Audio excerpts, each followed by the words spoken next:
So good morning, Mike. Welcome to the Right Learning Center, and today we have an opportunity to share a little more about our new Conflict Evolution, the coach program that supports people having the best life ever and really keeping connected in community. So thank you for dropping in. Thanks for having me. So we're kind of interested today with how it happened that you've kind of connected to coaching evolution and the conflict process we've evolved here, and how it might or is making a difference in your world. So welcome to our world, and today I want to introduce to you in the community Mike Wlotzki, Director, Make-A-Wish, That's right. Eastern Ontario. Yes, that's right. There we are. So Mike, take it away.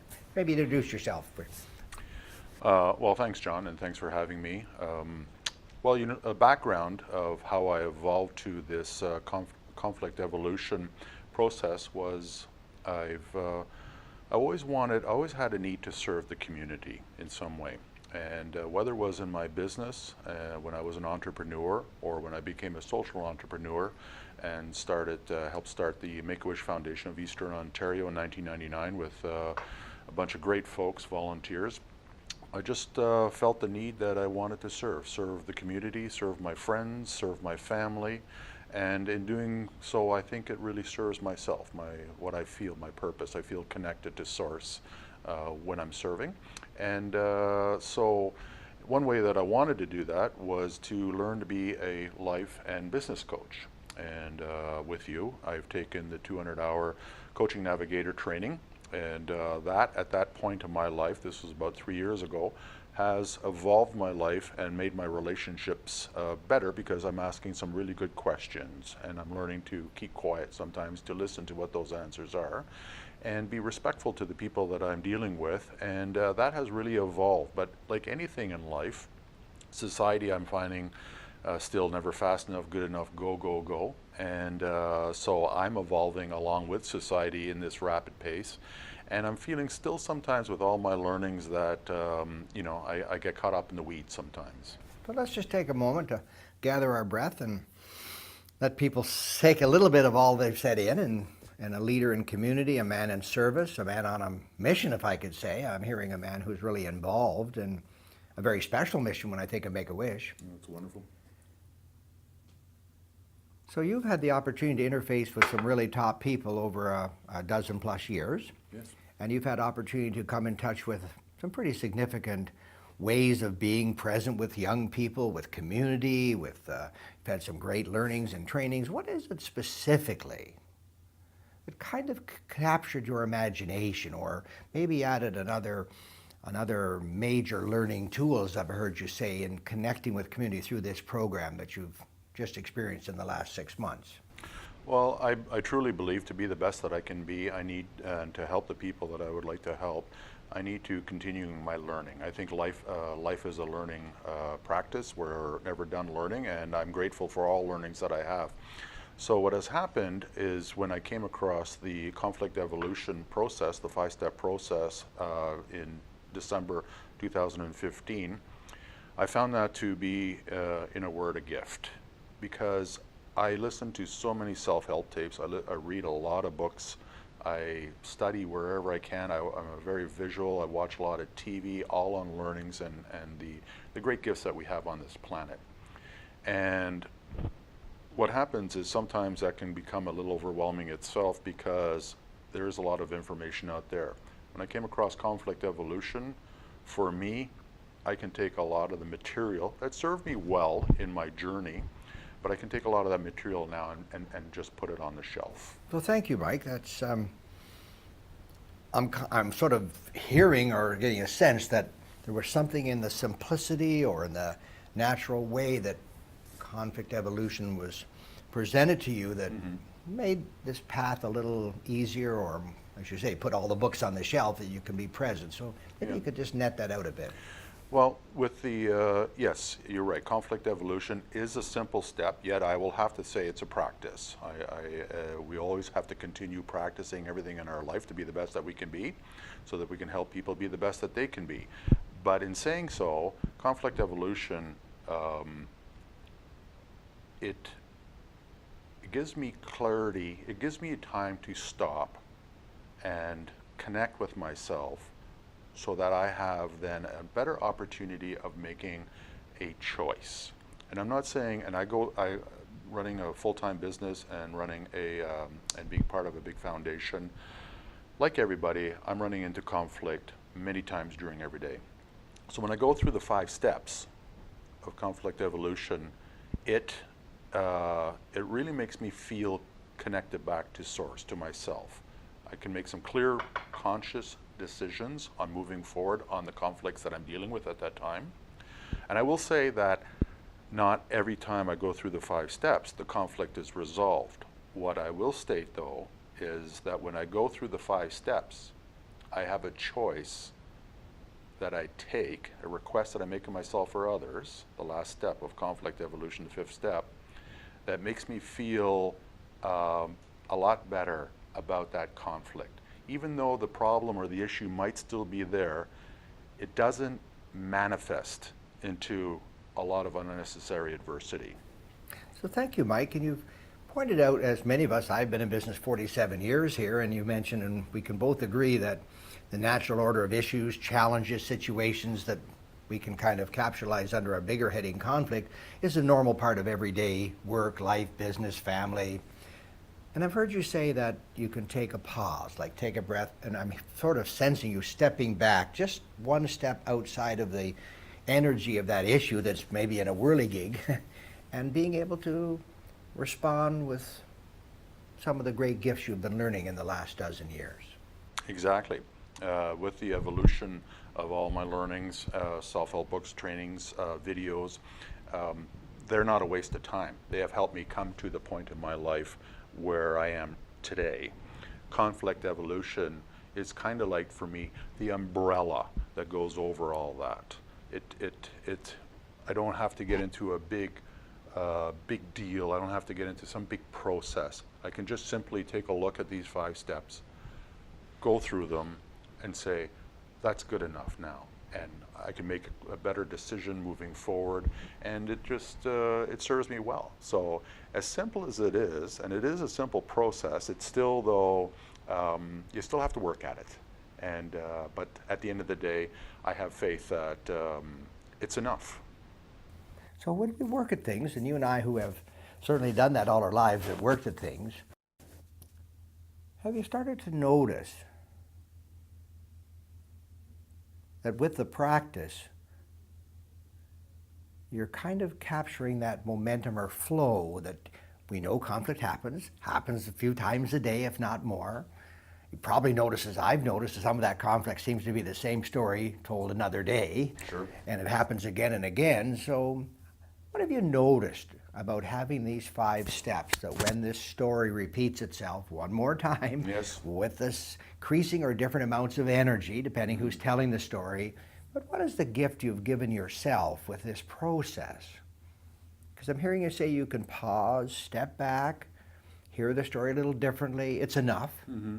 We don't have to resolve everything. I'm hearing, like the layer of an onion, we take off the surface energy, the tension, the drama, we quiet it down so both parties are maybe hearing a little differently. Mm-hmm. Or maybe they're both having a different perspective. Mm-hmm. What I did hear you say was that I had choice. Mm-hmm. Do you think that your people you're working with also experienced that they had choice? Well, back to your original thought, I have many stories that are reoccurring stories, and for different reasons I don't want to let go, or I'm in my little self-pity party and I go through these stories. But I've come to a point now with conflict evolution, with the 5 steps, that when I've come to a lot of stories now that have been reoccurring, and they're stopped. They're finally stopped.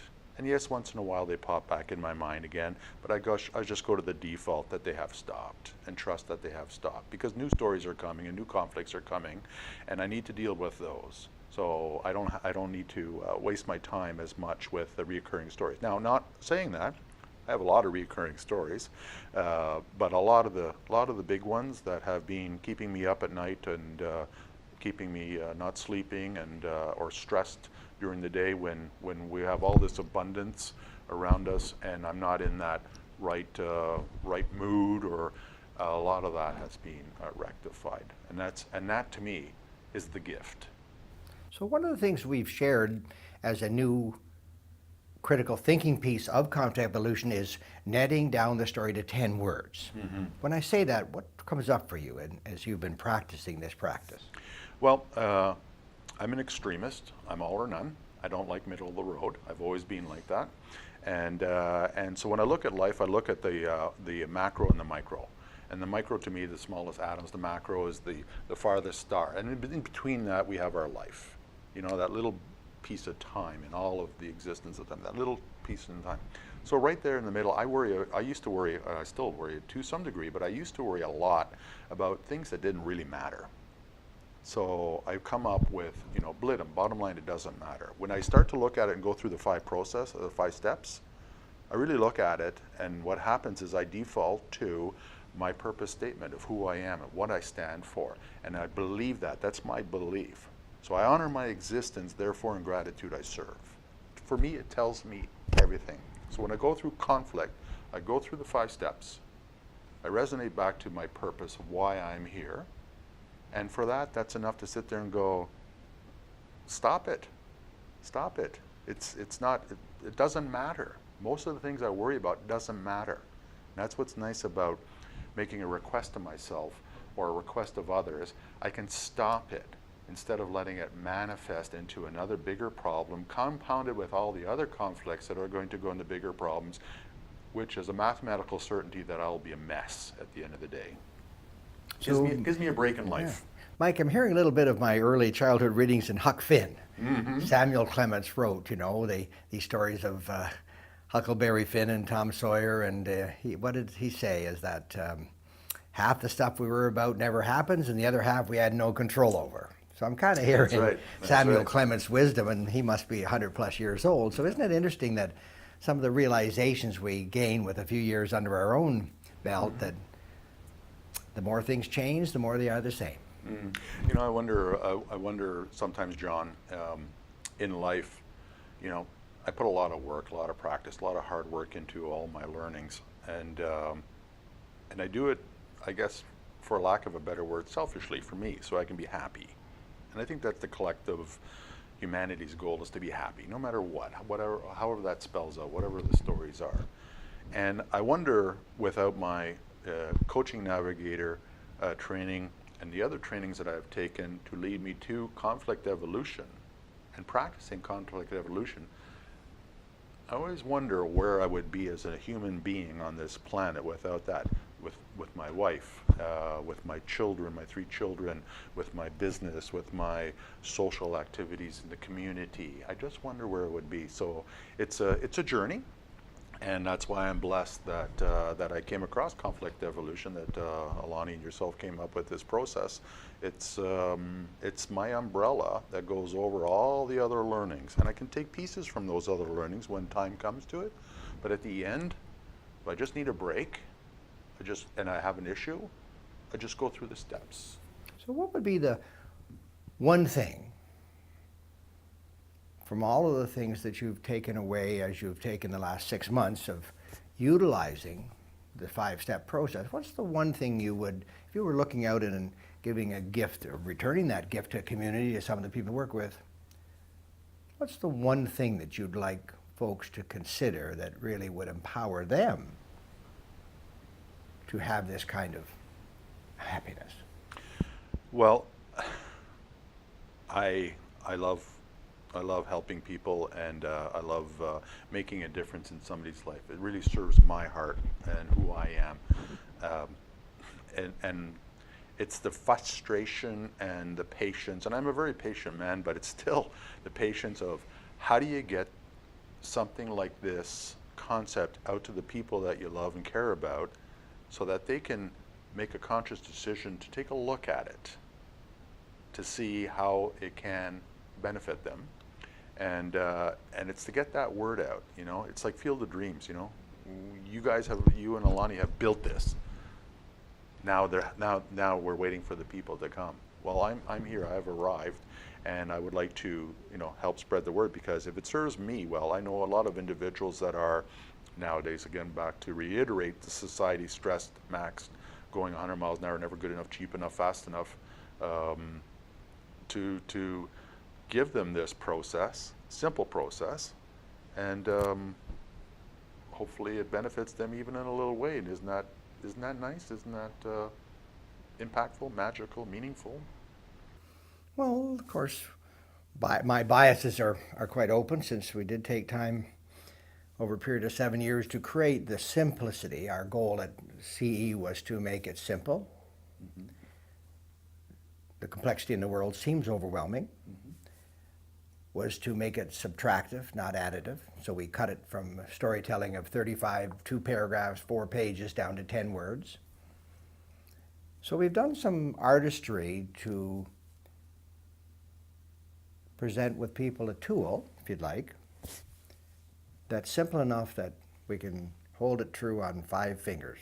I know Mrs. Bradley at school will be proud. I can count 1 to, so we kept it so we could hold it, and like every good road, it's 2 ways. Mm-hmm. So it doesn't matter whether you enter into the process, you can slide back or move forward. So when you think of that gift you're giving people, that it's a 2-way street, and you see that the gift that you have become with all of your training, and in the last umbrella moments of 6 months, that you've kind of suggested to our audience today that you yourself have become different. I'm kind of curious when I hear that, if that isn't the real gift you're giving people beyond the program, is your difference. I think there's truth in that statement. Really the key nowadays, because there are a lot of great learnings out there, but they're very complex. And if people have time to go through these different types of learnings and trainings to better themselves, which will then better individuals that they come in contact with, they're too complicated. There's too much. It's just people can't. People don't even read most of their emails. They don't. It's just too much. That's what's nice about this. It's simple. It's like, come in for a few training sessions, learn it, practice it. You will create, once you practice it, you will, it's a mathematical certainty that you will start to trust yourself more. You'll be aware of yourself more, which means you'll have a better rapport with yourself, which means you will be the best that you can be, and that will, through energy, portray out to other people. So that sounds like a good place to close up this morning, in terms of you sharing how it's touched your life, because that's what we're looking for, is how it touches individuals' lives. And perhaps you'll join us again for another moment where we talk about a moment where it's actually touched someone in a very direct way, because I think people out there want to hear in this process that it touches people, maybe even a first meeting, maybe the only meeting you'll ever have with them. I agree. So thank you, Mike. Thank you, Awesome. John. Thank you for Thank coming and sharing you with and us. Lonnie for this. It's wonderful. Yeah, thank you.